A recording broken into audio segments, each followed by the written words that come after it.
Shove 4 rounds down of the championship. Let's look back at the Russian Grand Prix. A safety car appearing early on in the race. What did that do to people's strategy? Well, I mean, at the front, it didn't really change much. It's so early on. So if it had been lap 10, you might have seen people trying something different, like taking a soft tyre to the end from there.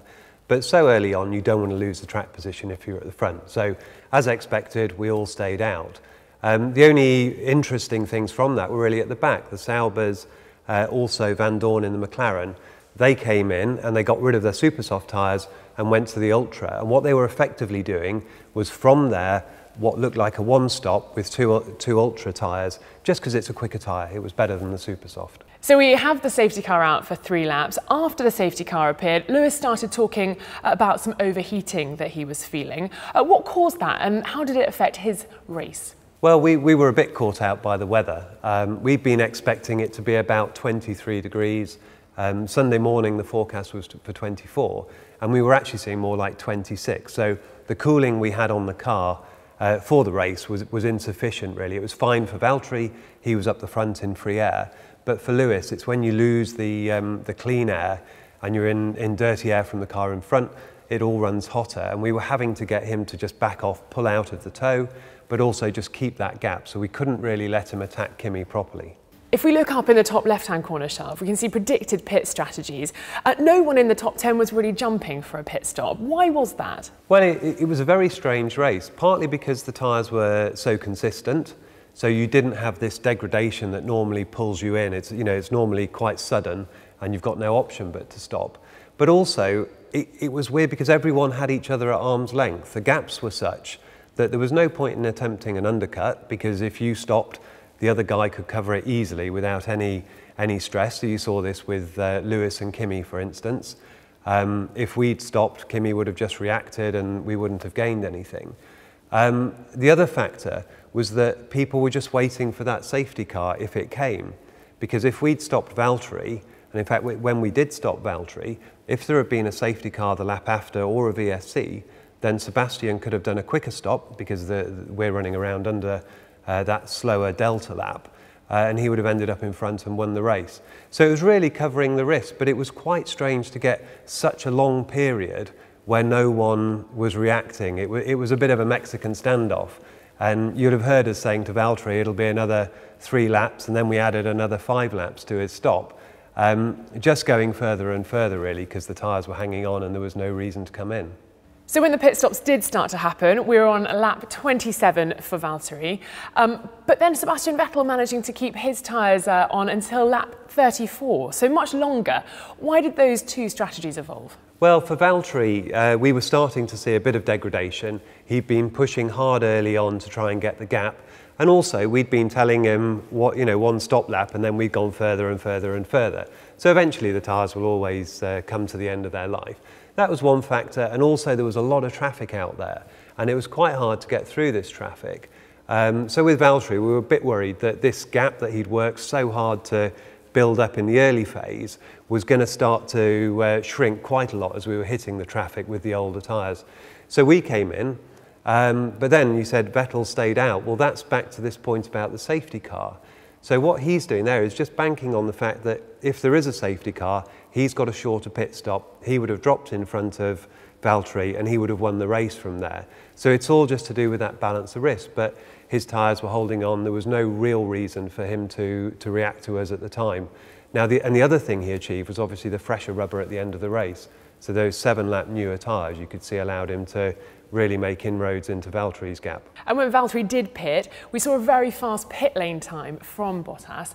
That obviously all helps. Yeah, I mean, it was one of those days where every 1/10 of a second was crucial. You saw how close it was at the end of the race. So we're all there hoping that we're going to get a good stop. I mean, it was a fantastic stop, the fastest of the day. So it really came at the right time. But the guys do so much practice and so much refining the process to try and do this when it really matters. So very pleasing to see. So Valtteri had a rather large lockup on lap 38. We can see it, lap 38 here, but the crucial thing being that Vettel had only just stopped. So how much pressure did Valtteri put himself under with that lockup? Well, I mean, maybe we were putting him under a bit of pressure because we could see Sebastian's times and we were giving him those lap times. So he's obviously pushing, you know, again, it all comes down to every tenth of a second, and we knew that Sebastian would close in on us on fresher rubber. And he lost about a second there. You saw afterwards, he actually said, right guys, can we just cut down the messages? So once he could see Sebastian, it doesn't really help if he's got engineers in his ear giving him all those lap times. He knows fine well what he's got to do. But it's a tricky braking zone, the car's loaded, it's very easy to grab a wheel. And as well as the time you lose with that mistake, that tyre starts vibrating, it's got a bit of a flat spot, and it just loses a bit of grip with that. It's a bit harder for the driver to see. It affects their rhythm and the feeling of the car. So it wasn't ideal, but if you looked at his day, it was, you know, the only one small mistake, and in the end he got away with it anyway. And in that last part of the race, Valtteri and Vettel both having to deal with back markers. How difficult was that for them both? I mean, it was difficult. We were obviously trying to make sure we could stay out of Sebastian's DRS zone. We didn't want him getting on the back of us. And the other thing is, when you're trying to negotiate that traffic, if the two cars are tucked up one behind the other, then cars tend to let them through together. And in those situations, it can all get, a mesh, you can get tangled up, and Valtteri would have been vulnerable. But it was difficult. Valtteri lost a lot of time as well getting through, and you've got to get within a second before they get the blue flag now. And that's actually harder than it sounds, because again, with a consistent rubber, a lot of these cars were actually quite quick, and it's difficult to close right up. We saw Kimi Räikkönen come in on lap 29, swiftly followed by Lewis Hamilton on lap 30. And although it was only a lap's difference, you might think that Lewis's tyres would be fresher and therefore he could catch up with Räikkönen, but he didn't seem to turn it on. What was the problem? Well, we were giving Lewis Kimi's lap times. Kimi was going very well on that super soft tyre. Lewis knew about the issues with overheating. He knew that whenever he got tucked up behind another car, we were telling him to back off and to pull out of the tow and cool the car. So Lewis just came on to us when he knew how quick Kimi was and said, look guys, I may as well just save the engine a bit here, because it's a long season and you want to keep the power unit as fresh as you possibly can. There was still another strategy that was in our minds with Lewis, which was making sure we had a safety car gap to Verstappen. So if the safety car did come out, he was far enough away from Verstappen he could make a free stop, so come and get fresh rubber. And if Kimi didn't react to that, then it would have given us another chance. Being on fresh tyres at the end of the race, we could have attacked. So that was really all there was, and as it happens, there were no opportunities for Lewis at all, so it was just a day for consolidating position and looking after the car.